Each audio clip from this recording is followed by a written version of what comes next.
titled Energy and Food Connectivity in the Mediterranean, Harnessing the Green and Digital Transition to Promote Sustainable Growth and Integration, along with our distinguished speakers, Ms. Afaf Zarkik, Economist at the Policy Center for the New South, Dr. Emiliano Alessandri, Scientific Advisor at the New Med Research Network, and Dr. Yassine Zegzouti, Research Fellow at KAS-REMENA. Thank you very much, and good afternoon again to everyone.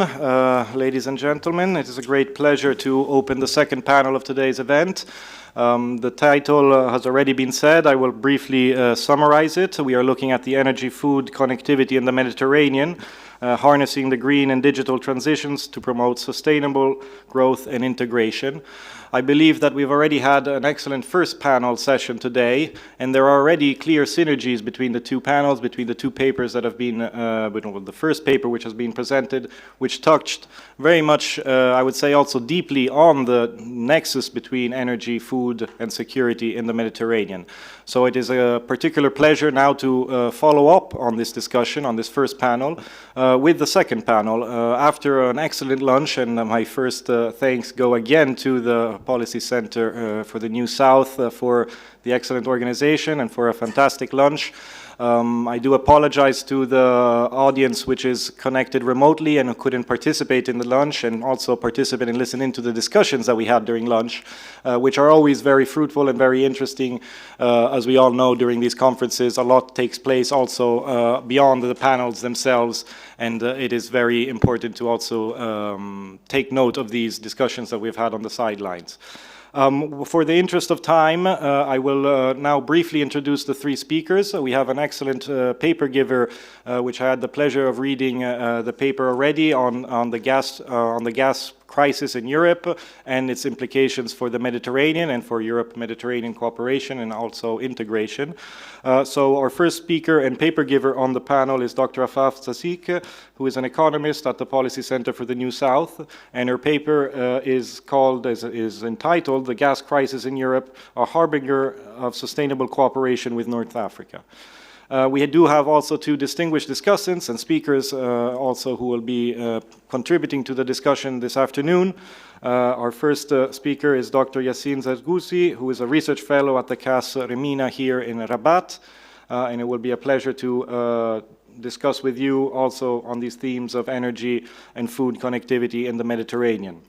Finally, last but by no means least, we have Dr. Emiliano Alessandri, who is a close acquaintance of YAI, of course also a close acquaintance and colleague at within the New Med Research Network, which I've had the pleasure of directing.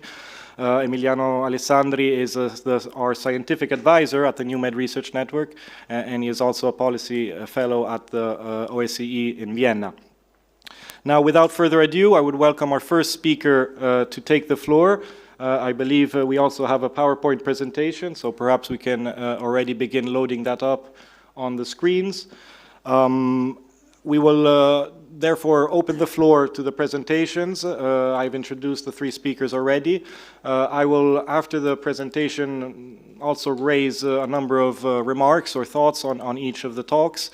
And then we will open up the floor for a Q&A session, discussion, and I have no doubt that we will have a lot of interesting elements to discuss and to go a bit deeper into the discussion. Our panel, we have an hour in 15 minutes. This is a good amount of time to address such an important and such a complex issue as well. Dr. Zarkik, the floor is yours. Thank you very much. It's an honor really to be here today to present my perspectives on how, unfortunately, the current gas crisis in Europe could also be a forerunner of green cooperation and sustainable growth for the region.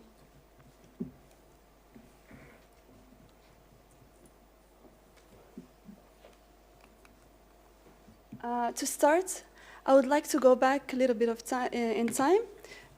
Starting from August 2021, when gas prices in Europe were around $16 per MMBTU, which at the time we were calling a gas crisis, and we were already pointing fingers at Russia, saying it was waging gas war against Europe. Actually, we had no idea what a gas crisis was, as gas prices today have evolved to more than $70 in August, and yeah. So this was the forerunner of. So in 2021, there were some peculiar market activity that were signaling a future gas crisis. But since the geopolitical tensions escalated in Europe, with Russia striking a war against Ukraine starting February 2022, the landscape of gas supply in Europe has vastly changed, and which has caused some really dire physical stress in the gas markets in Europe.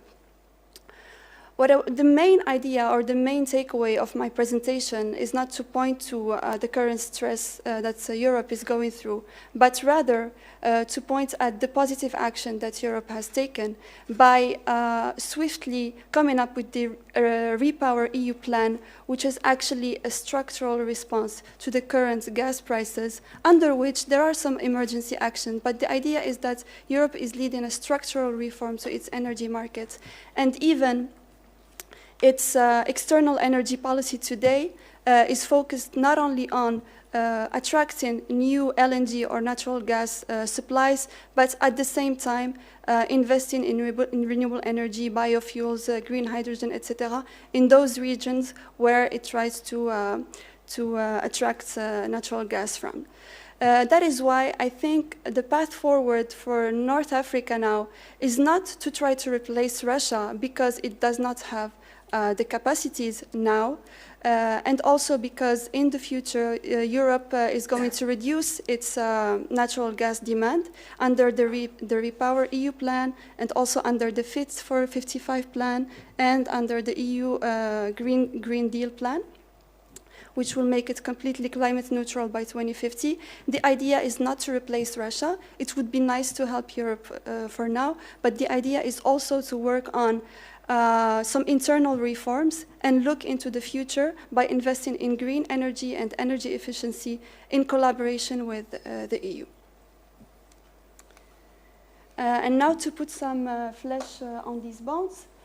First of all, what is Russia to the EU and to the world? So Russia has the biggest proven natural gas reserves in the world.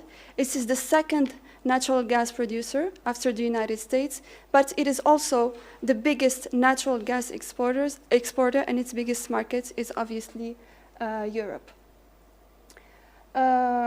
So Europe also depends on natural gas in its energy mix. It represents about a quarter of its energy mix, and it's also dependent to the amount of 90% on imports to satisfy its need, which 40% come from Russia.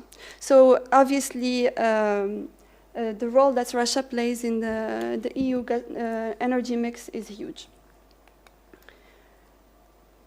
Before diving into some of the emergency plans that have been installed since the invasion of Russia, since the invasion of Ukraine, I would like to stop on a point that I discussed earlier with Veronica, and I would like to highlight how the EU gas market, which is something that we don't hear quite often nowadays, which is how the EU gas and also electricity market is one of the most resilient gas markets in the world.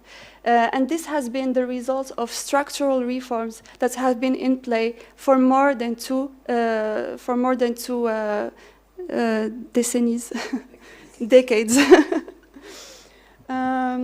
As we can see from this map over here, Europe has invested, starting from 2009, it has invested massively in liberalizing its gas market, and in doing so, it has also invested in ways to immunize its markets against external shocks, and it has done so by investing in massive interconnections between countries to make them shock resilient. It has also invested in 29 LNG platforms that are dispersed in the continent, and it's also invested heavily in other pipelines, such as the Baltic pipeline that came into play this year, and also the Southern Corridor pipeline from Azerbaijan. At the same time, it's also invested heavily in storage infrastructure, which, as we know today, came in very handy. So that's about the EU gas market resiliency, and I think it should be highlighted more often than what we hear nowadays in the media. Concerning the EU's response to the current gas crisis, I think it was formulated starting from March 2022. It was actually impressive. The EU came up with the Repower EU plan, and it was endorsed, I think, in May 2022. Basically, it is a plan that focuses on four main categories: gas supply diversification, but also fuel switching, energy saving, refilling storages, and also working on more efficient ways for cross-border flows and grid flexibility, etc. So now, today we are mostly interested in the first category, which is gas supply diversification, hence the role of North Africa. But before that, I would like to highlight some of these emergency measures success story. For example, the EU has been able to reduce its gas demand by 7% according to Bruegel, and up to 11% according to Oxford Economics. And this has been mainly because of favorable weather conditions, but also due to massive commitments by the industry, and also by power sector, and somewhat by households. And also, it has managed to refill its storage level, exceeding 90%. Today, last month, it was 90%. Now it should be more. And this was like 1 month before the deadline of November, and 10% more than the expected level of storage, which is really impressive. Now we come to the most interesting part. And here we see that some of the deals that have been concluded with other countries in order to bring more supplies that have been on the horizon, have been with the underlying understanding that these contracts would last until 2030. And this is because of European engagement in investing in renewable energies and reducing its dependency on fossil fuels according to the Repower EU plan, but also Fit for 55 and the EU Green Deal. So that's on the European side. On the supplier side, they also wanted some kind of insurance that their flows would continue during a certain period of time, and also the revenues that come with it. So basically, against all European principles of liberalization of the gas market, Europe was constrained to strike long-term deals with these countries, with prices that's maybe now they might include some stabilizing factors, but maybe in the long term they will be higher than market prices. However, this is the price that you pay for stability. So basically, what I would like to highlight here, not only that the timeline of these contracts is until 2030, but also how the EU also included some broader renewable energy agreements into these contracts, which is really impressive. And it's always around investing in renewable energy, green hydrogen, energy efficiency, but also other domains such as human rights, IT. Yeah, I think that's about it. For now, I think the EU has secured a little more than 23 billion cubic meters in 2021 to add to its balance, another 10 in 2023, and more than 60 billion cubic meters until the 2030 horizon.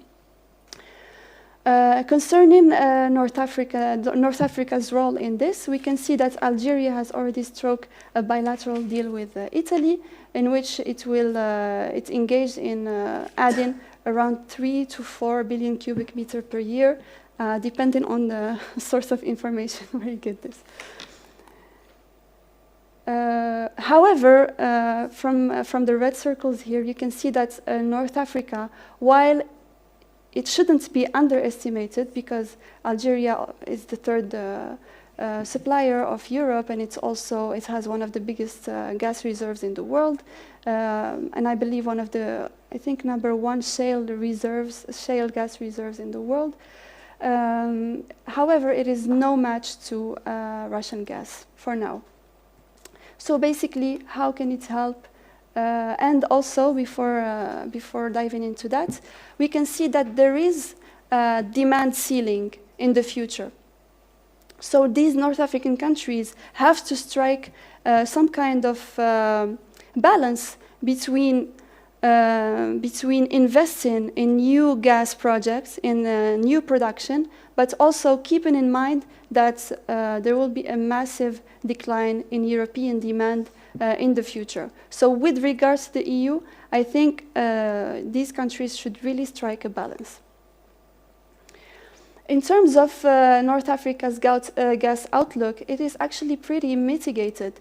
In Algeria, we can clearly see that domestic consumption has been increasing year by year, around 7% yearly increase in the last decades, which means that its local consumption increased by 70%. And which means also that its exports have been in decline in the last decade.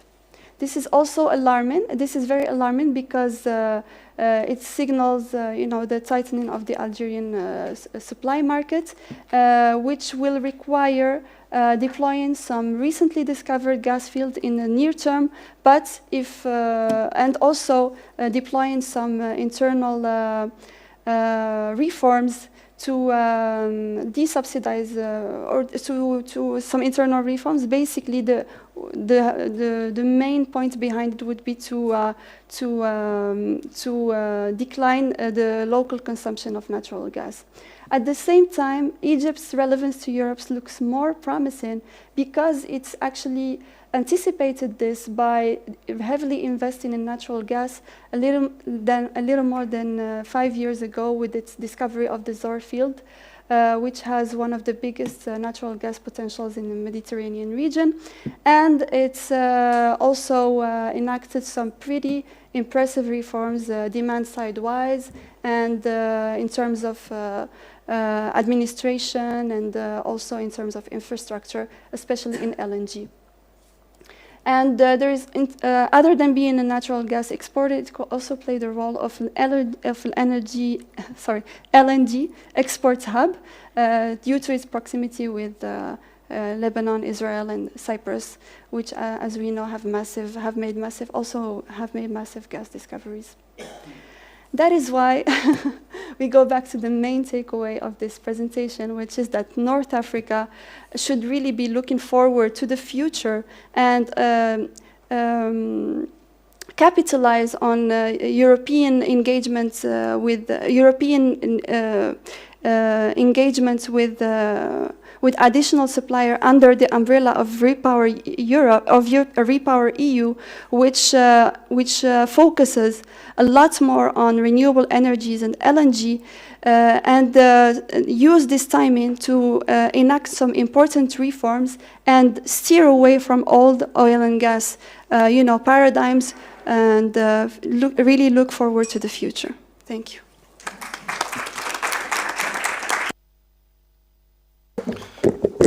Thank you very much, Dr. Zarkik. I think you gave an excellent and comprehensive overview of the gas crisis in Europe, its implications, its various options in terms of other supplies. But I particularly found interesting your key takeaway, I would say, the fact of your recommendation for North African states not to simply try to replace or become the new suppliers of energy to Europe, but to think more strategically and more long term. I also particularly liked your points on the success, let's say, of the European plans of indeed internalizing this need to look in the long term and not simply look for short-term replacement of gas deals, but also invest in long-term collaborations in renewable energies and clean energy, which is indispensable not only for Europe's ability to meet its own climate targets, but also for Europe's ability to continue importing sufficient quantities of gas to reach that point. Of course, Italy is one of the countries in Europe most exposed to the Russian dependence. However, within Europe, I think Italy stands out as a really interesting case study and also successful case study, because from 40% dependence on Russian gas, we have gone down to 6 to 7% at the moment now, through a number of deals which you excellently outlined in your presentation.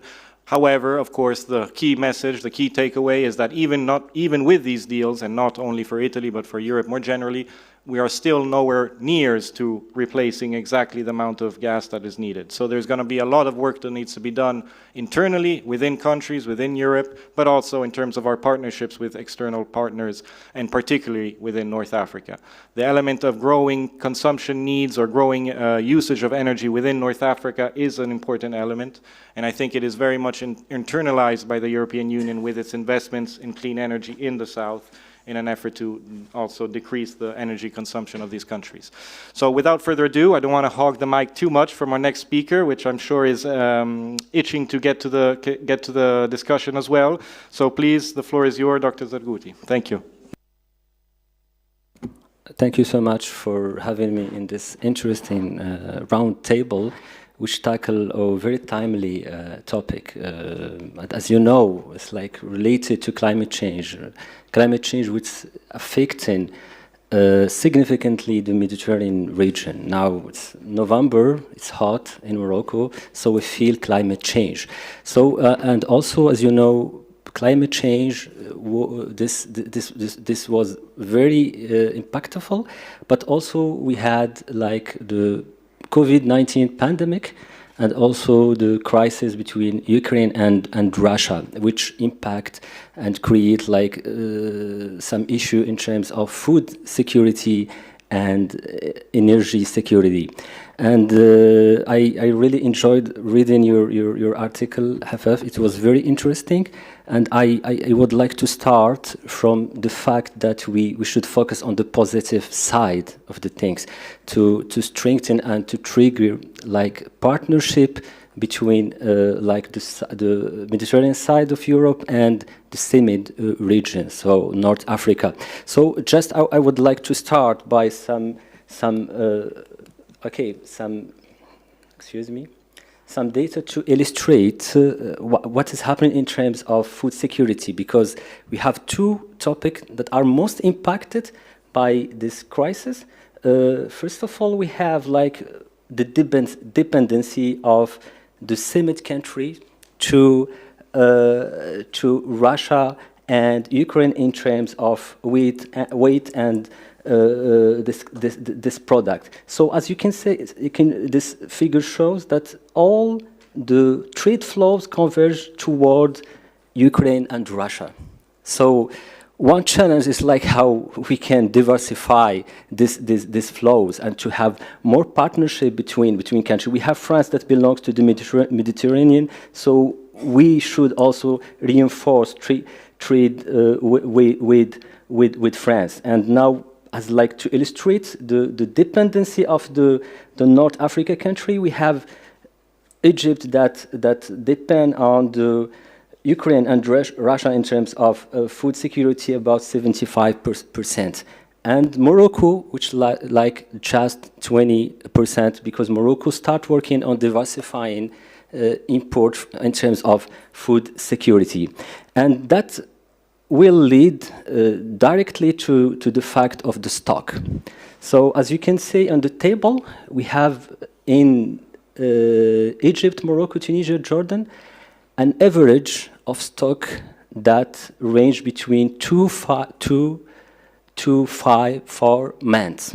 So it's like a huge challenge for the Mediterranean, the summit countries.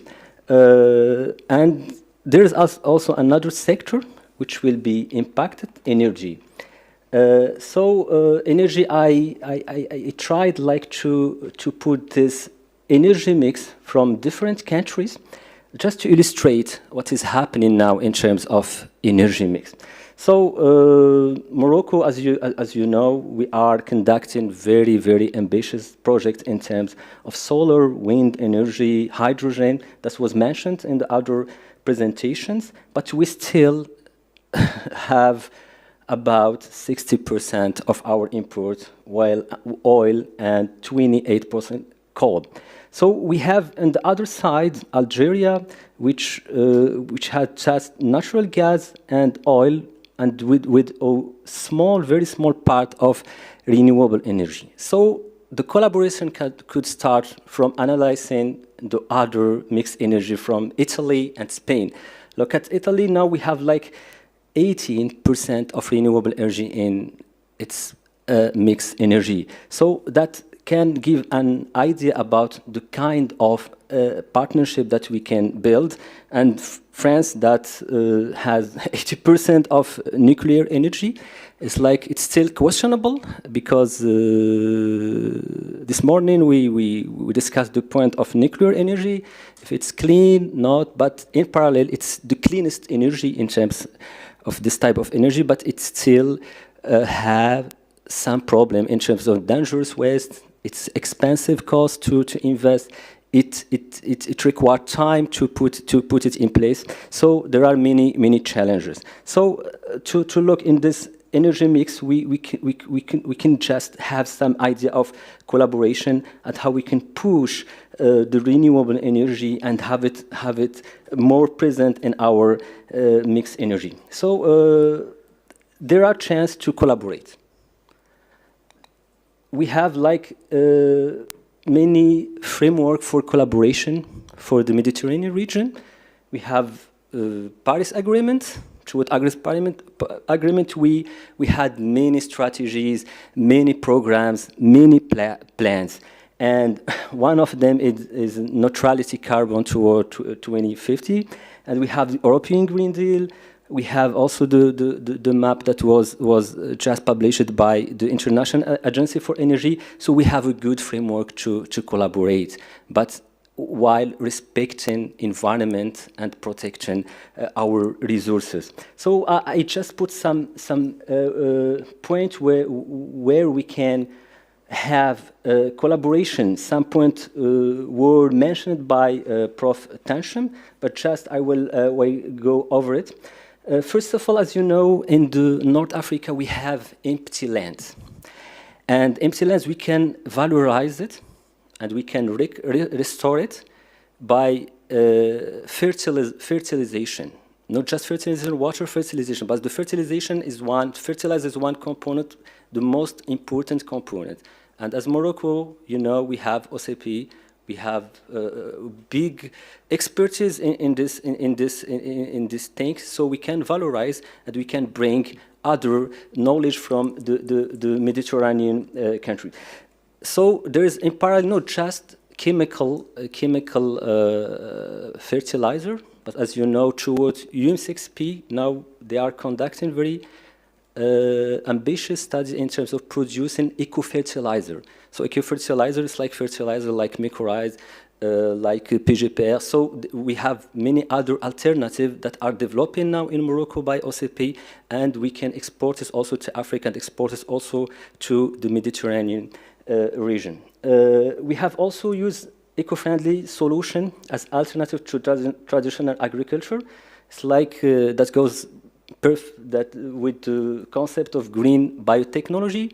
So we can improve the quality, the production. We can increase the resistance of our crops in terms of water consumption, so we should also have some collaboration in terms of green biotechnology. One important point is like digitalization and technology and smart intelligence. It's very, very, very important thing now because it can conduct us to make efficiency of our consumption. And efficiency, as I discussed it with Afaf this morning, is like a very important component because if we work on reducing water losses, we can have like 20% of reduction of our water consumption in Morocco. So it's very important to have this, l'intelligence artificielle is very important to have prediction in terms if our crops will be attacked by pests. So it's very important to have this dimension and to strengthen collaboration. We have another point, facilitate increased trade, because Green Deal, in terms also of food security now, put some European countries with some regulation to use less chemical fertilizer, to use less biopesticides, but it impacts directly the production. And one study is like it can impact to 10% of its production. So we don't know with this crisis how we will deal. So we should like attenuate a little bit this regulation. So now I will move to the opportunities that we can have at the second sector related to energy. So we talk a lot about decarbonization, and there is a report that was published by the Institute in United States of America. I copied this statement: the decarbonization opportunity over the coming decade is the biggest business opportunity since the internet revolution. So there is opportunity to work on decarbonization in many sectors by climate technology, especially solar and wind. We have also the green hydrogen. So we have the potential of solar. So we can work. We can also develop some solutions, some practical solutions that fit to our context. And we have also the green ammonia and its link with the fertilizer and also its link with natural gas. And I put another point related to waste to energy. As you know, in the north of Africa, we don't have like a vegetable biomass, but we have an important amount of waste that we can turn it to waste. And there are many experiences that are advanced in this field in Italy, in Germany, that can help also to put and to collaborate with Morocco and the MENA and the North Africa countries. So it is an important point. So now I just some recommendation following your positive recommendation to have collaboration, but we should succeed. And first of all, I have a question. It's like, what is the driver for strengthening and building new partnership? Is politics or climate change? Because if it's geopolitics, it is like a change in condition. You remember the embargo with the Gulf country and United States. Now Gulf countries work with United States. So if our driver is like just geopolitical condition, it will be stopped once the geopolitical condition change. So this is the first point. The second one is the harmonization of strategies and plans between partners countries. Now I read in one article that in Europe they are expecting to have 40 gigawatt from North Africa in terms of hydrogen.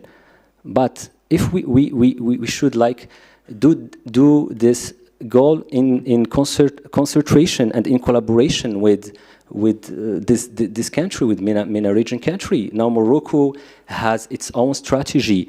Egypt will launch its strategy during the COP 27. So I give you an example. I have a mix of energy. I will put to have electricity from hydrogen that reach to 20%. And when I will work in collaboration with European country, I should change this in my energy mix. So it is important to do it. And another dimension is like to have some studies in terms of producing hydrogen and renewable energy fit into the local context. It's very important also to do that through the universities in the Mediterranean region. Second, so now it's like a very important point, like tomorrow start now. Europe, in terms of energy, needs solution now. And North Africa, in terms of food security, needs solution now. And I discussed this point with Veronica this morning. That's Europe and Germany and Italy are looking for solution. So we are expecting, it's good to work for the future plan, but we should also to think how we will deal now and how we can attenuate our solution in terms of gas emissions, because all people are looking for solution, but if we take this this into consideration, the environment and our goals in terms of climate change. Another point, excuse me, is like the choice of the technology. The choice of the technology that we will use in terms of hydrogen, if we will use it like storages and on ammonia, if we will blend it on the pipelines that conduct hydrogen, what will be the mature technology? And if you can have like look at this figure, we have a graph that show the development of technology from research to the mature technology. Look to hydrogen, it's like it's still on demonstration level. So that's to take into consideration this dimension of technology, its maturity, and how it will be developed when Europe start working on the importing energy from North Africa. They want to use high voltage current technology, but now they realize that maybe using hydrogen is better. So just to have focus and make some prediction in terms of technology is very good to have collaboration. And that was discussed, considered the water, energy, food. We know the technology that we will work is like electrolyzer focus on water, and Morocco, for example, is facing scarcity and in terms of water resources. So also we have the waste that come from this technique of desalination of water. So we should like have this link between all the component of the nexus. Another point, so to have a look at those two experiences. The first experience is Zarkik. Zarkik, I had the chance to work on 7 years ago from Germany in this initiative. It was the first initiative that aims to import electricity from the MENA region. But now there is it doesn't exist. So we should like, what's the learned lessons? Because when we worked at this time, we make plan, but we don't know what is happening in the MENA region in terms. At that time, Morocco was working on its strategy. So it's important to have a look. We have a French initiative that is similar to Zarkik, it's Medgrid. So there are many articles that highlight why this initiative has failed. So we can have a look at this. This is very, very constructive. At the end, it's like we need to put what we are saying into practice. All people that I meet today, they have the same opinion that we should put it into practice. We publish policy papers. That's very interesting and very important. We publish books, and we want to reach policymakers by our results. And why not thinking for mechanisms to reinforce more this way to reach politicians, and to maybe to put some indicator that's okay, we worked and it was implemented by the policy makers. So thank you so much, and we can continue discussion after. Yeah. Thank you very much for an excellent and very comprehensive presentation again. I particularly like the fact that you also raised a number of questions or points that we can also all consider in the discussion in the Q&A, especially the aspect of the driver. Is it geopolitics or is it climate change? I would say that if I would put on my, I don't know, EU diplomatic hat, the EU diplomatic hat's response to this would be that for once geopolitics and climate change are both combining and setting the direction that we should try to engage in. However, if I put on my policy research hat, I do consider that geopolitics have in the past and politics, not only geopolitics, but politics itself, have in the past undermined a number of important and intelligent ideas of collaboration and cooperation. And I think we are still seeing the results of this. You mentioned the Desertec, and I would be interested, in fact, to put the question to you. What are the lessons learned since you were engaged in this? And I'm sure that you will have an occasion to lay these out. My perspective is that it was a technical, brilliant idea, which is still on the table, actually. However, there was the political side that was perhaps not addressed entirely. The political side, the regional political side, I mean. Unfortunately, there are a number of challenges. I myself, I'm not a climate expert, I'm not a scientist. I work mostly on policy and security policy issues in the Mediterranean and the Middle East.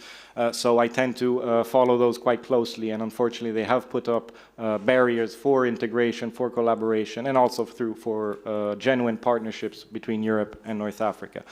Again, without further ado, however, we do have another, last but by no means least speaker, so I do welcome Dr. Alessandri to the floor. The floor is yours. Thank you.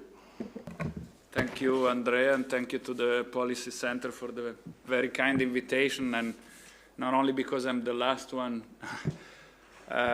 today on the panel, but also, I would not under any circumstances try to turn my discussion into another presentation. I think we have by now listened to a number of interesting presentations. I will take the 5 minutes you gave me, that was your original request, to really focus on the paper.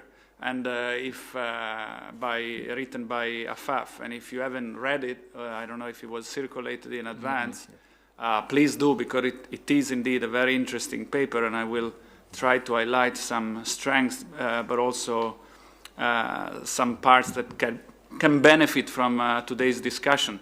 So I think the paper does a very good job at illustrating the evolution of the European gas market, and putting the current crisis into perspective. As Afaf herself noted, we were already talking about a gas crisis in Europe last year, well before the invasion of Ukraine. And so, there's, the bulk of the paper is really about the European gas market and the evolution of it. And what I liked in that part is, as I mentioned, showing that the war exacerbated trends that were already in place, that the paper focuses very much on the positive effects overall that progressive liberalization of the European gas market have had on the situation in Europe. This liberalization has not pleased Russia from the very beginning. They have tried in different ways to slow it down or to make it more difficult. But overall, has created a number of developments that are positive for Europe, including at the technological level. I mean, before the European gas market was not only not very open and integrated, but also was very much built around pipelines, structures, only with all the rigidities that come with that, including in terms of contracts. And one thing that your paper does quite well and could do even more is to comment on the LNG market, which, as we know, has its own characteristics. And I think it could be underlined more that the LNG market is still a relatively recent development, that Europe has overall taken advantage of the opportunity, but in a very uneven way. So there are some countries, including Spain, the UK, which is no longer part of the European Union, that have significantly taken advantage of imports of LNGs and LNG hubs, whereas there are parts of Europe that are largely cut out of this source. And of course, LNG will remain a source of differentiation and diversification, but always keeping in mind that traditional supply through pipelines will continue. So that opportunity is only to the extent that there is a clear price benefit in doing that. Then there is the part of the paper on the impact of the war in Ukraine on the gas situation in Europe, and sort of the ramifications for the Middle East and North Africa region, with a focus on the Maghreb. And here I think the paper does a very good job at highlighting the fact that in terms of gas supplies, the potential is limited. Of course, we have seen countries such as Italy and others trying to ramp up as much as possible imports from the region. The effort is mainly focused on Algeria, of course, but the paper does a very good job of showing that the limits are quite near. In the sort of short term, it gives tangible benefit to some of the European economies, but in the medium to long term, even leaving aside the question of decarbonization and working towards a carbon neutral future, what we can expect in terms of traditional gas imports from these countries cannot completely change the sort of energy predicament in Europe. One thing that I think is missing in the paper is a discussion of developments in the Eastern Mediterranean, which were touched upon briefly this morning in the context of the other panel, because of course Europe is not one entity. It's good to talk about the Eastern Med and the Western Med, and some European countries are very much looking towards the Maghreb. But when it comes to European energy security more broadly, the two Mediterraneans come into the picture, and the Eastern Mediterranean, in a very complicated area geopolitically, of course, but is very dynamic, and in terms of all kinds of technologies that can be applied to gas and shale gas and deep water gas.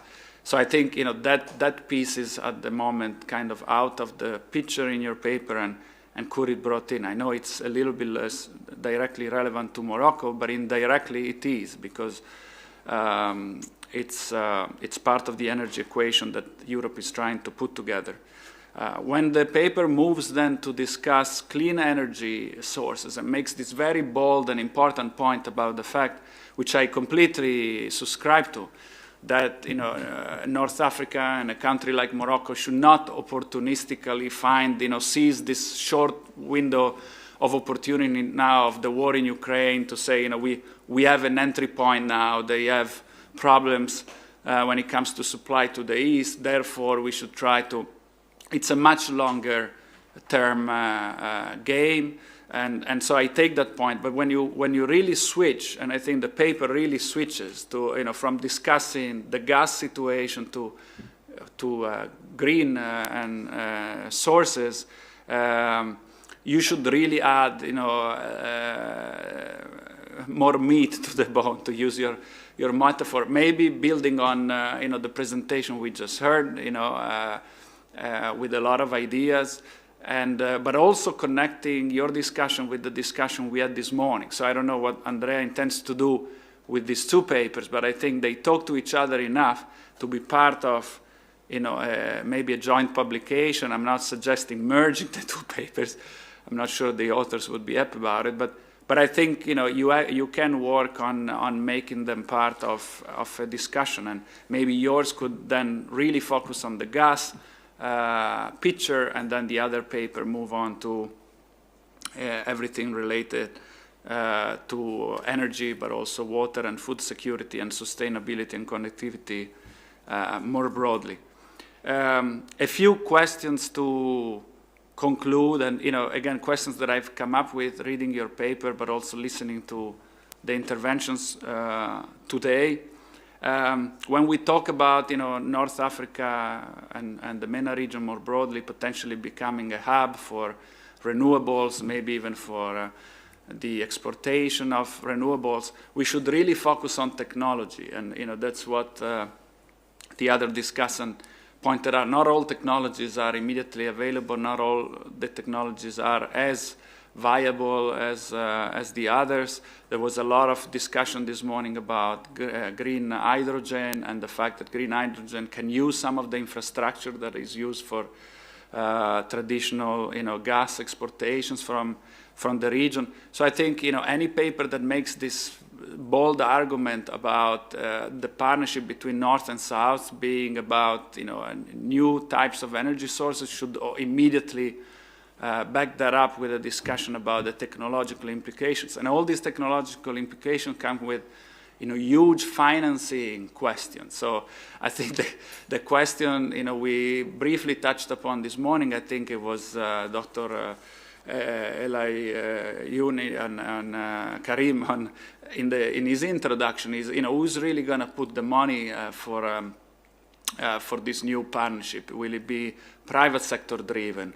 Can the European Union at least provide a broad framework of incentives for companies that have interest on both sides of the sea to really mobilize the resources that are needed? So that's one question, the technological aspect of it. Your paper also makes the point that gas and natural gas was seen, as is still seen to a large extent, even in the wake of the war in Ukraine, as the sort of a very convenient companion of the energy transition because of its lower carbon footprint and all of that. And so I think any serious discussion about this new type of partnership built around renewable should still factor in the continuing relevance of gas and what that means for the region. So there will be countries that are in a stronger position because they will continue to rely on long-term contracts with Europe, including your neighbors in Algeria. One provocative question is, will this decision by the European Union, and I don't see the European Union representatives here anymore, about winning off Europe from Russian gas really stay for the long term?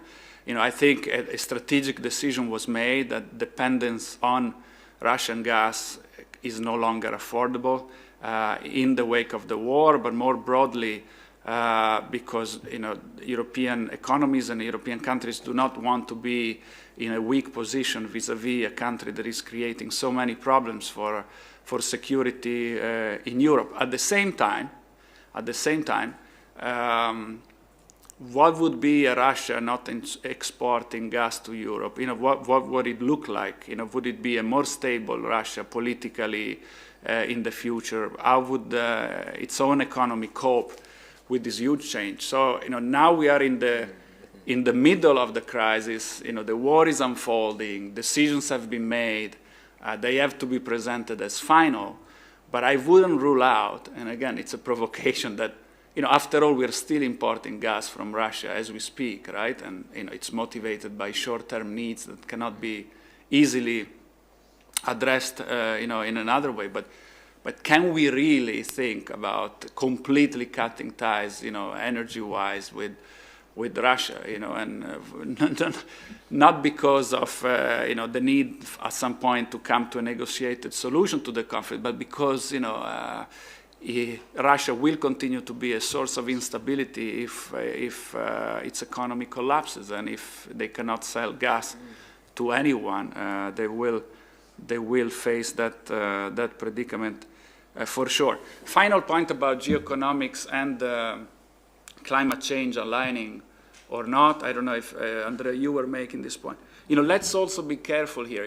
At this point, all the sort of the geopolitical flashpoint, you like it or not, is Europe. So this is the first time I'm in a Mediterranean policy meeting in which we're not discussing instability in the MENA, we're discussing instability in Europe. All eyes are on Ukraine and Russia and dynamics unchained by that conflict.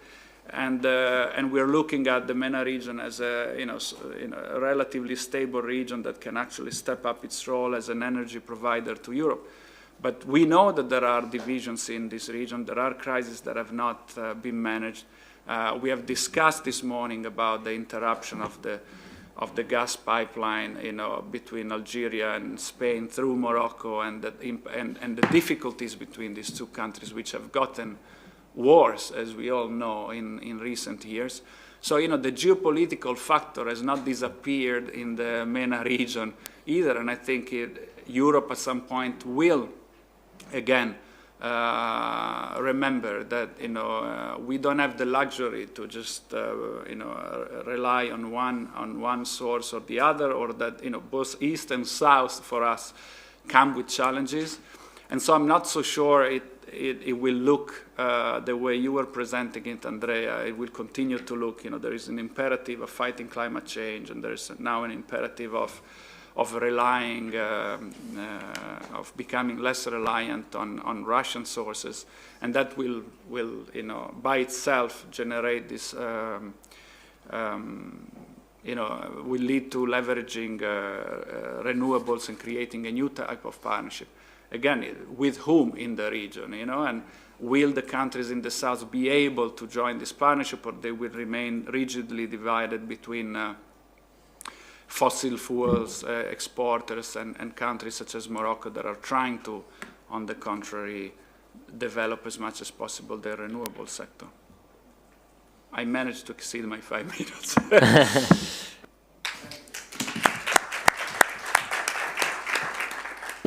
Thank you, Emiliano, for very poignant points and also questions for our paper giver. Let me just specify, I wasn't saying that, when I said that I put my EU diplomatic hat, they would like to frame it in such a sense that geopolitics and climate change are now going in the same direction. My real hat, because I'm by no means a European diplomat, is that of a researcher, where I definitely am worried and aware of the significant geopolitical challenges both in the East and in the South, and in particular if we are simply turning to the South as a new land of opportunity, this also should not blind us to the real serious, deep geopolitical, but I would say socioeconomic primarily, challenges that are in this region, and as well the lack of integration within this region, South-South integration within the Maghreb and the Mashrek, within the Middle East and North Africa, is an indispensable component for a successful partnership with this area and a successful Euro-Mediterranean dialogue and integration and cooperation to reach and battle climate change and promote the adaptation and mitigation techniques that are necessary. I will also add a further element of this, more also again with my political hat. It is something that I repeat quite often. We also have to be aware that when we talk about mitigating and adaptation strategies for climate change, for the climate emergency, these rely on stable and functioning and legitimate social contracts. If these are lacking, if these relationships are imbalanced, or if there are problems within it, and of course I'm thinking to authoritarianism within the region in broad terms, this will have challenges in terms of implementing adaptation and mitigation strategies. Yeah. This is something that also needs to be kept in mind for European decision makers and policy makers. Before I pass the floor over to our speaker, to our paper giver, I also wanted to pick up on something that was said before in the terms of the decarbonization is the biggest, can be a biggest business opportunity since the Internet revolution. I found that quite interesting, particularly because it comes from a US think tank, I believe. And it's no surprise it comes from from the US think tank in the sense of how it's framed. I think, again, and it's a bit a repetition of what I was saying before, we have to think in terms of sustainability and jobs and employment. Will these decarbonization policies, strategies, implementing mitigating strategies help to create sustainable employment, jobs, and strengthen the social contract, or will it become a simple transactional agreement deal as it has been in the past when we speak about energy resources? Again, here we need an emphasis on jobs, social contracts, and socioeconomics. And I think that one way, and you mentioned about how can we propose, how can we bridge the gap? Many minds need to come together. And I think this is also important to have different expertise at the table when we talk about these issues. Of course, we're talking about very technical energy-related issues, which you need expertise in, but we should not forget other expertise. Political science, history, even sociology, anthropology. These are elements that can provide insights to these discussions. And especially if we think about climate change, history and anthropology or sociology, there are multiple examples of these countries in the South, but also in Africa or in Asia, having developed historically techniques which still work today and are completely energy efficient and non-consuming of energy. And these can still be adapted and can still work as a kind of mitigating strategy. But without further ado, I will pass the floor over. There are quite a few points to talk about. With regards to the papers, just to mention, we will be publishing the papers. We will be circulating the papers to everyone, of course. They will be published on both our websites. We will consider the idea of putting together a volume, perhaps. And also, as chair, I will extend the panel to at least 3:30, so we have enough time for a Q&A, at least to 3:30. I hope that is okay for the organizers. People around the table or in the audience, do raise your hand while I pass the floor, and I will make a note and call on you for questions to the speakers. Thank you. Andrea, I just want to make sure I have a question. Yes, Michael, absolutely. We will come to you after the first response of the panels. Thank you. So thank you so much, Emiliano, for first reading my paper and for your comments, which will ultimately make it better. I think I agree with your remarks. Because when you're writing a paper, it's not like when you're presenting. The flow is much more natural when you're presenting. There are some ideas that came to my mind only yesterday when I was preparing the presentation, which I think, for example, the rupture between the part where I talk about natural gas and when I talk about green transition, etc., it could be made more smooth. Concerning your question about, I will answer the two other questions concerning how are these decisions going to be long-term or not. It could go both ways. For example, following the pandemic in 2021, we saw a surge of renewable energy in our energy mix, and there were some speculations, and also, for example, the Economist predicted the end of the old oil order and the emergence of a new energy order, etc. But these were not materialized, obviously, because once economies were restarted and the restrictions were eased, we went back to our old oil and gas consumption patterns. At the same time, when we see the success of the reforms of the third energy package that I talk about in the paper, that were enacted following the financial crisis of 2008, which was also a structural change in the energy market of the EU, we can say that, yeah, it's a positive predictor of maybe the success of the current reforms at play. Concerning how geopolitics could impact climate change decision, absolutely. Climate change, I think, is a highly contextual and geopolitical matter. One example of that is green deals.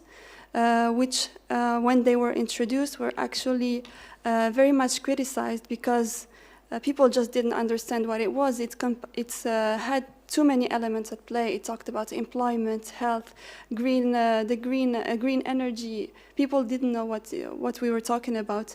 But since the shock of the pandemic, it was actually the lifeline out of the economic crisis that we endured, and a lot of economic reforms that we saw after that had huge green elements in them. For example, the US Build Back Better package, which had more than, initially had about $1.75 trillion, which is the biggest green energy package ever, or climate package ever, endorsed by the United States, which ultimately came down to a little around 500 billion, which is really great. We saw changes also in the South, in South Korea, in other places of the world, Japan, etc., following the crisis.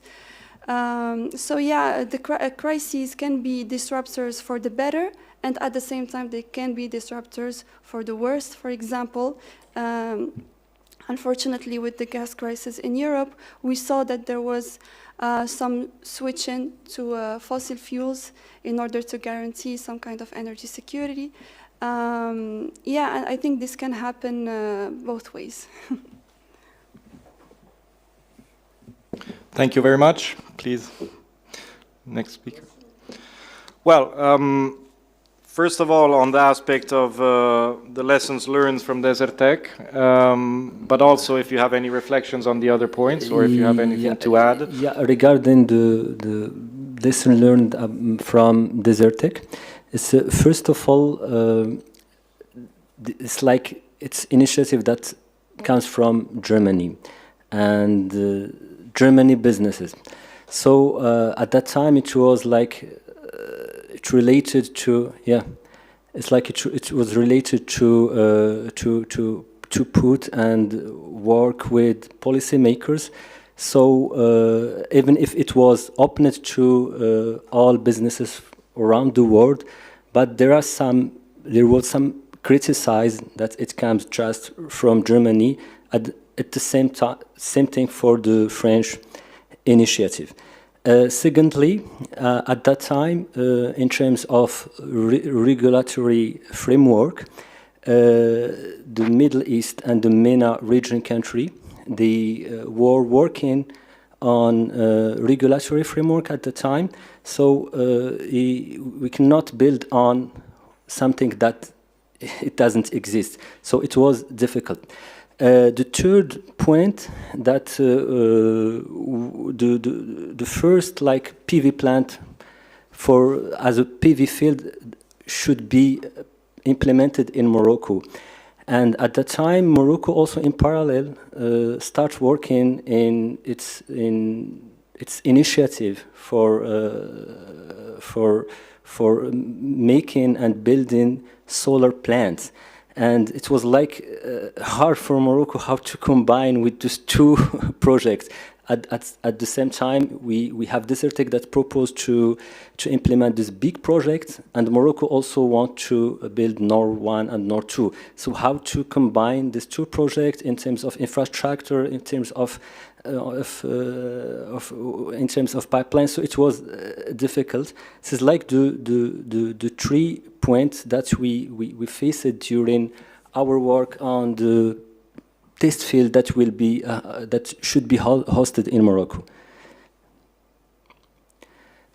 Can I add one more thing? I would like to add one point regarding the green job. It's like a very important point, because now in the MENA region context, or on the North Africa context, that sometimes working in environment or energy issues is like viewed not as a priority.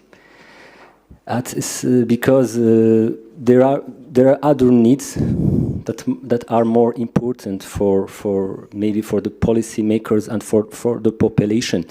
But when we highlight how working in our energy security can also create a job, it can also ensure a better future for the future generations. Now, if we link water to our development, all people, they will work on saving and improve the efficiency of water. So bring and link this concept of creating green job, it's very important also to take it into consideration. But we need to work also on training and having like skilled person to follow all this program, because it's like a very important component, green job, but who will take over of all this strategy and this plan? Thank you.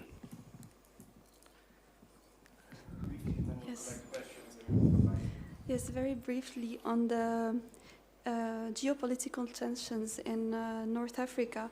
Initially, my paper was supposed to be around how this energy crisis can lead into some kind of grand bargain between EU and North Africa as a bloc towards shared energy, food, and water security. But however, given the current the tensions, I knew it was supposed to be, the paper turned into something more in the form of bilateral trade and how each country can benefit from that. And maybe I didn't mention it during the presentation, but one of the ways Morocco and other countries, and Tunisia, Libya, etc., can benefit from this is through more investment in the energy, water, food nexus, and security also. Thank you very much. Yes, I remember those points in your paper.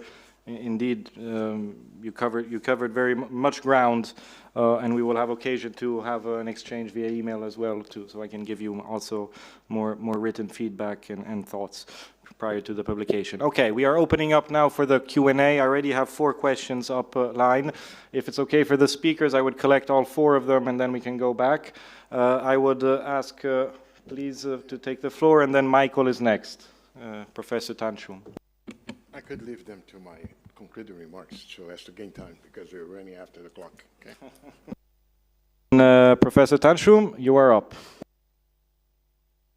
Okay, thank you. I will also keep it short. I very much appreciated Yassine's points and the third presenter as well. But I just wanted to focus on the paper itself, which I also thought was good. But when we're looking at this, when you're looking at gas or energy in general, remember that it's energy companies that develop gas and infrastructure and investments. And when we're talking about green versus gas, there's another kind of funny in-between category that's given its own color, blue, blue hydrogen. So basically using carbon capture. And this is a big challenge for Italy, because Eni is approaching this, say we're environmentally friendly, we're going to use carbon capture, which is extremely valuable because the carbon is actually used to get more oil out of old end-of-life oil fields, but that means the carbon is back in the atmosphere.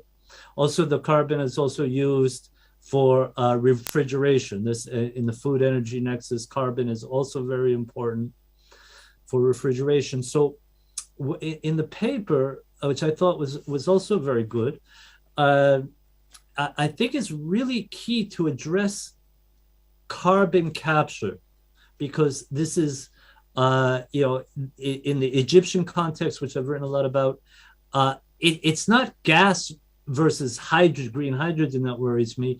It's more the idea that, well, we're going to do something very token with green hydrogen, and we're going to really put all our resources into carbon capture and blue hydrogen. And that really applies to Algeria, because Algeria is really doing very little with renewables and has really had trouble getting its renewables off the ground.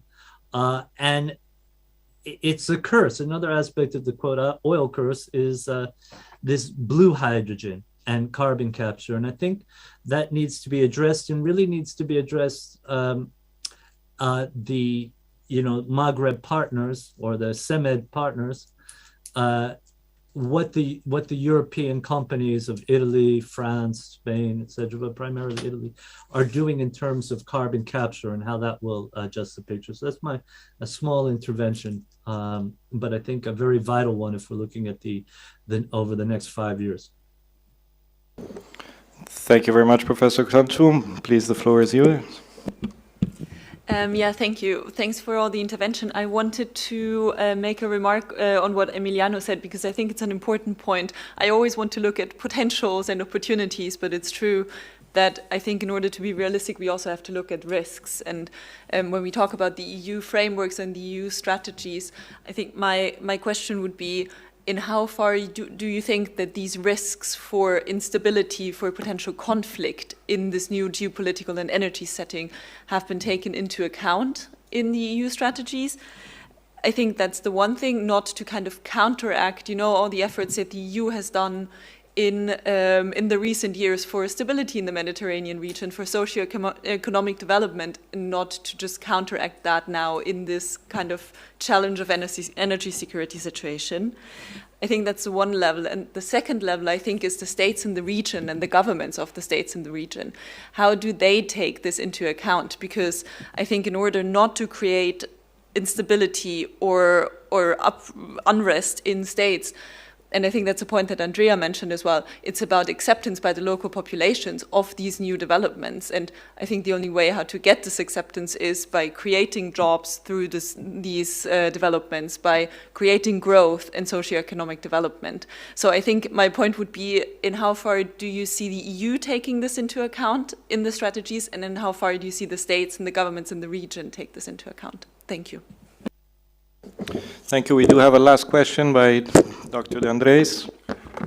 It's not really a question. I would like just to come back one moment on the desert tech and the lesson to take, because I think it is really, really important, without considering the political reasons, which are on the table, of course.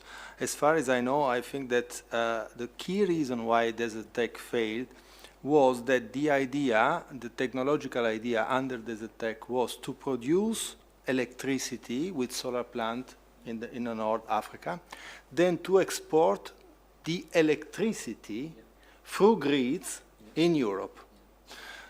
And it doesn't work because for technological reasons, the main problems were technological reasons, because the quality of the electricity which reached Europe was not the standard according to the European framework. You need, at the time, it was necessary to storage this electricity and then to release the electricity and so on. So, the point. First point is, the idea under desert tech was a traditional European idea. I invest over there because I have a need, then I invest to produce and to export to my needs, okay? And it failed. Now we come on what we discuss. Now technologies are not the same than just 5, 7, or 10 years ago. Now we know that, for example, it is possible to produce through a solar plant not only electricity, but gas, hydrogen. So there is a multiple options to export.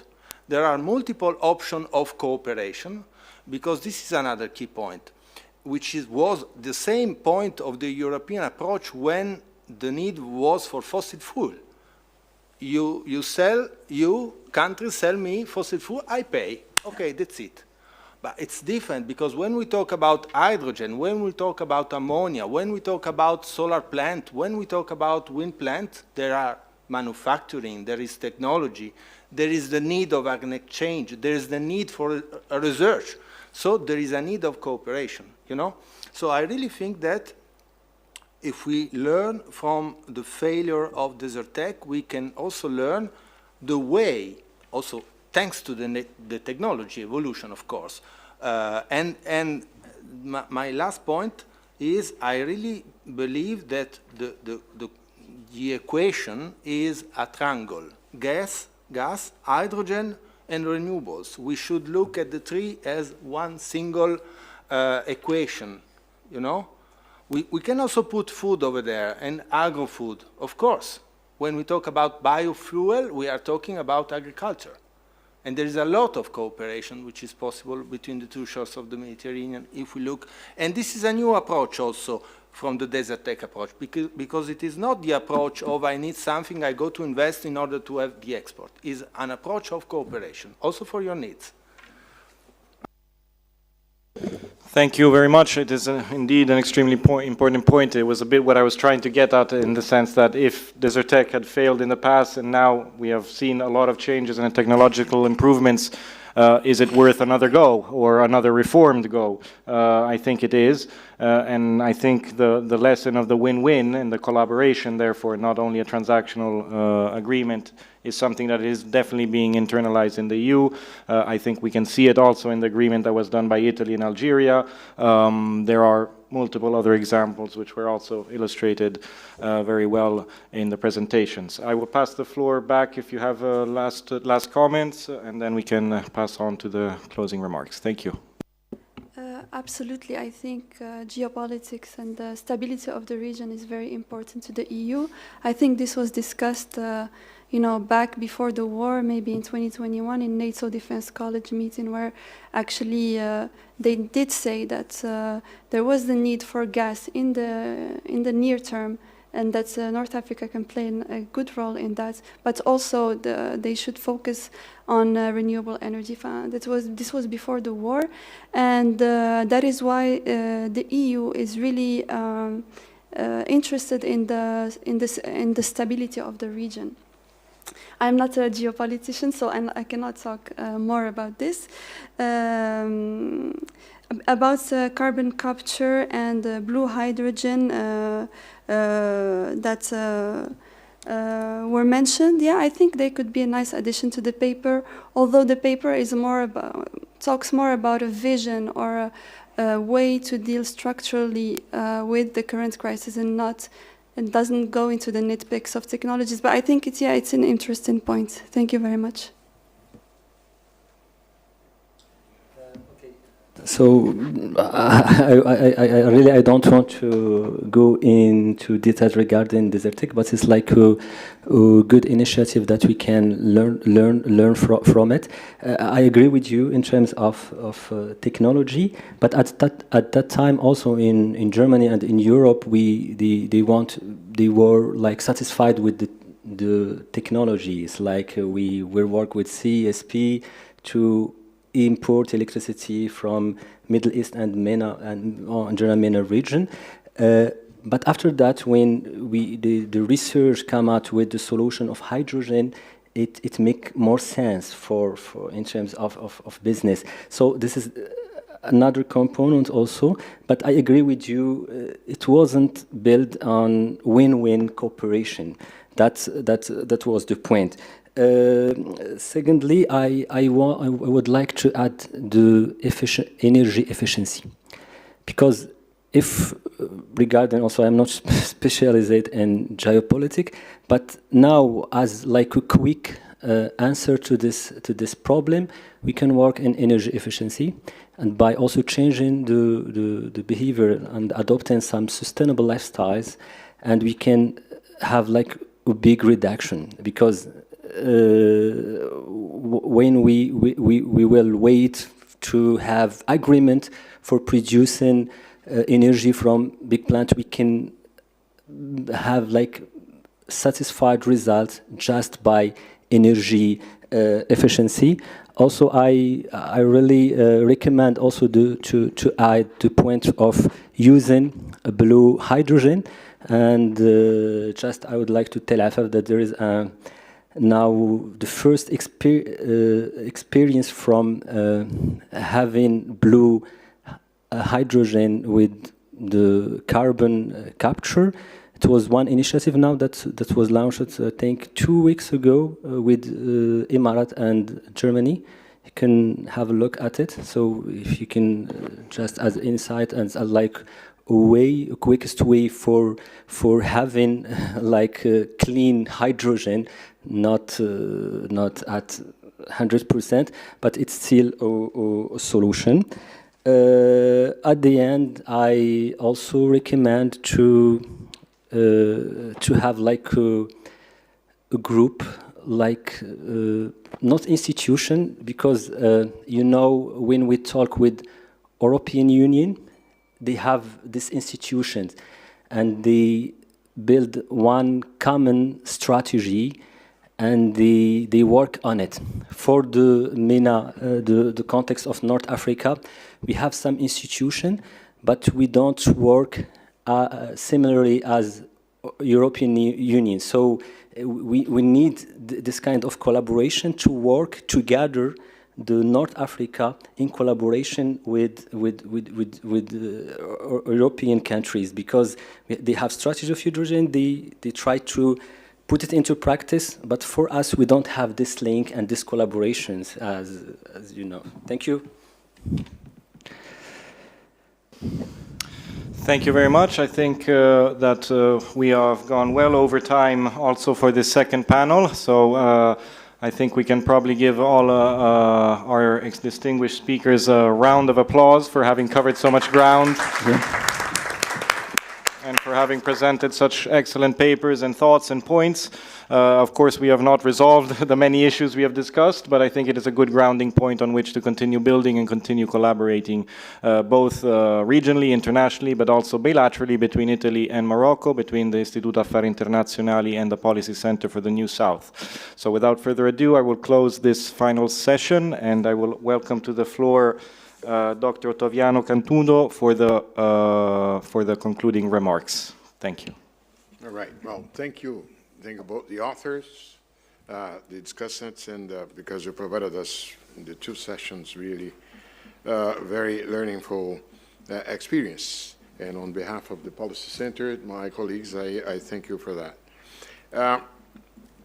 If I may just I will not intend to summarize so many important things that have been said today, but I would like to rescue 2 points, if I may. First, it became clear how the perfect storm and the green transition dovetail as potential sources of opportunities for developing chains and connecting the 2 parts of the equation we're talking about here today. Who are around the table. At the same time, I guess it became clear, as Massimo highlighted, and also particularly Emiliano, Alessandri this afternoon, you have 2 perspectives. One thing is the perspective of the public policymaker or researcher. The researcher will easily find the spot opportunities for cooperate and so on. Another thing is the perspective of the private sector. Right? And we have to be clear that our will to do the full-fledged value chain may not necessarily be the one attractive to the private sector. Otherwise, the global value chains would not have the configuration that they have because they reflect a cost efficiency processes and so on. So what Massimo described quite well this morning, we will move out from just in time to just in case. But that might mean, okay, piling up inventories here and there in the chain. It might even mean having a second factory here and there, but not revamp. We're not about to see any sort of, like sometimes we see the speeches as if we are deglobalizing. This is infantile, right? And also must be kept in mind that any move that we may want the private sector to do, you will have to subsidize, we'll have to incur in costs and so on. So things have to be submitted to some sort of a cost-benefit analysis, right, to see whether it's worth or not. One who learned the lesson directly was Mr. Trump. Mr. Trump's trade policies ended up hurting the U.S. manufacturing industry. And inevitably, this doesn't mean that there's not going to be more wars. We are watching one around semiconductors and so on, but one has to take into account costs and benefits and so on. So we need a step beyond simply spotting, wow, look at the opportunity there. We have to go into the second point I'd like to make is, well, and in order for such a revamp of value chains to work out, there are some preconditions. There is an important homework in terms of business environment, in terms of infrastructure investments, and so on. And by the way, then I make a propaganda on infrastructure investments. President Karim and I had a chapter of a book produced by CEPR on how to finance infrastructure investments in the South, that I would recommend, because we try to approach exactly what are the spots where the public sector and multilateral institutions can operate so as to fill a blank and make possible the building of the whole thing. Final point, Afaf quite correctly pointed the gloomy future for gas, like it is to be of any fossil fuel. But we should keep in sight that any forecast of energy use, particularly done by the IEA and so on, recognize that it's going to be impossible to switch from night to day to renewable energy. We need to have a residual utilization and see what is happening in the global economy because of the lack of investments in oil. So the same applies to gas. Gas is going to, hopefully, doomed in the long term, but the transition will need gas. So there is a derived demand. And the application of digital technologies in green biotech, Yassine, one of the last projects with which I worked in the World Bank before retiring was a beautiful one, connecting farmers in Haiti, in poor, miserable Haiti, with buyers of food in the United States using distributed ledger.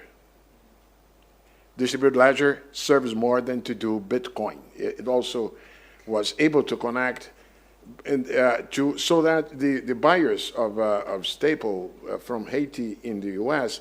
felt comfortable that the guys were using green techniques there, and they could only be feeling confident on that because of the distributed ledger. They could see. And by the way, one of the end results of this experiment was a tripling of the revenues of the poor farmers in Haiti, because they were able to circumvent the intermediaries. So this is just one example on how really we can combine green technologies with digital technology in a way that is pro-poor. But this needs, of course, the infrastructure to do that. Of course, we can go on, but thank you very much for the interesting and well, I'm going to read the two papers that I haven't yet. Thank you very much.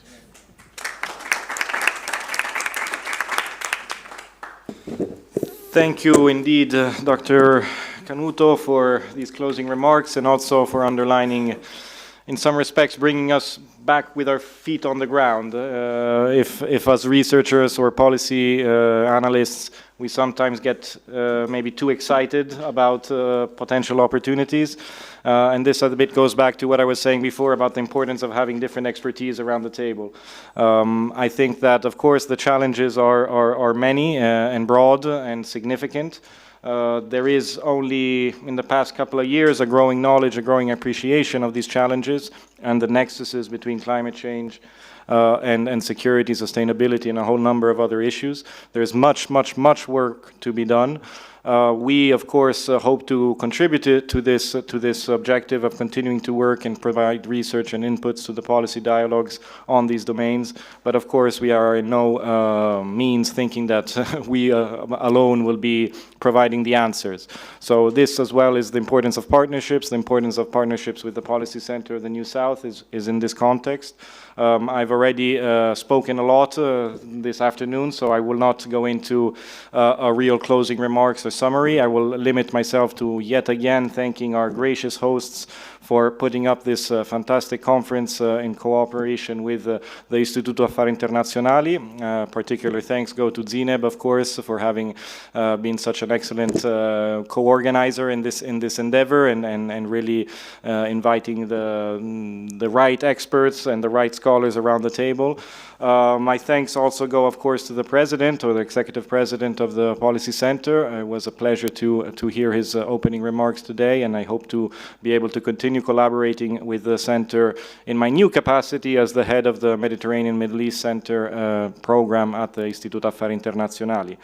I also, of course, thank the Italian embassy here in Rabat, Ambassador Barucco, whose remarks were important and support was even more important, and it was a pleasure to see him again here in Rabat. My thanks also go to all the distinguished speakers for your excellent presentations, including Professor Tanshum, who I see nodding from his white room. It's a pleasure to see you, albeit virtually. My thanks also go to the I team, Akram and Nathalie Champion, whose help and assistance in Rome have been invaluable for all us to gather here today. Akram will as well be writing a report of this conference, so this as too will be another output that we will be able to disseminate with detailed descriptions and summaries of the two panels and the different speakers. Of course, we will be circulating this also with the Policy Center beforehand to make sure we're on the same page, let's say. Finally, the two papers. The two papers will undoubtedly be published soon. We will all have, therefore, the opportunity to read them and comment on them and share them on Twitter and cite them. I look forward, I would say that probably, well, definitely before the end of the year we will have these out. I will be speaking bilaterally with the authors to plan ahead and have a good publication. Perhaps we can even think of another webinar to present the final product. But the final product is also very much a result not only of the expertise of our authors, but also of the discussion we've had today. So there is a bit of all of us in these papers once they will come out.